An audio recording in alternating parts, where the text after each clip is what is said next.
pictures that I draw for my clients about how different aspects of an experience get stored in different parts of the brain and how recovery, they have to kind of come together again. So I think that it'll become more real. And then in 2 weeks, we're going to talk all about stage 1. So we're going to revisit psychoeducation.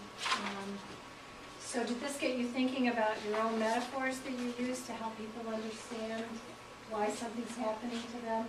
You know, I feel like over time we build up our, you know, our bank of ideas, you know, for how to explain what's happening to people.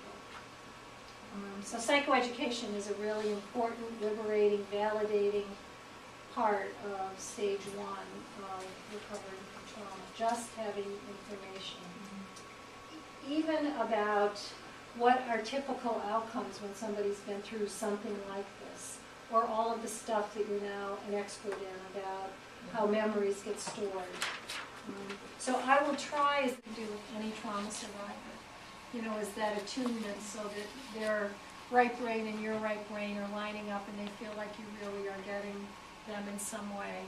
Creating a sense of safety, teaching them the skills for regulating their affect, helping them stabilize, again, educating them about trauma responses, what's kind of a normal response when you're faced with something that is, to you, life-threatening or overwhelming. What are the typical things that the body does at that point? What are the things we think about? What are the things we feel? You know, some of the stuff you read about, time seems like it stood still, you know, some of that. So let's look at that before we get to stage 2 and stage 3. And I'm going to end with the case example revisiting, because this was someone I actually was able to get to stage 2 and stage 3 with. Okay? So restoring safety is a priority because as long as someone still feels unsafe in their life in the present, so they're not really going to be able to take in as much as you want them to take in. The goal is to help them feel safe in their life in the moment before you undertake any earlier examination. So for example, I have a client who had a traumatic experience of her mother trying to strangle her. And this was a memory that truly had been repressed. She had somatic memories, but she didn't, you know, she had implicit memory of some sensations, but she didn't have the explicit memory where she could tell the story. The weeks go on to kind of couple what I'm saying with the ways that I actually talk about it with clients. Okay? Was this helpful? The idea of explaining it as a lot of what you do? Okay.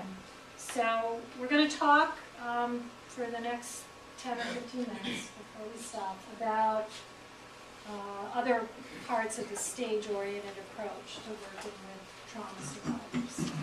Okay? So this was one of the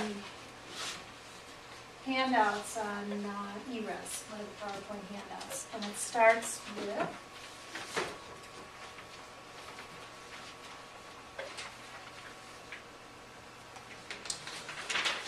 so this is the stages of recovery one.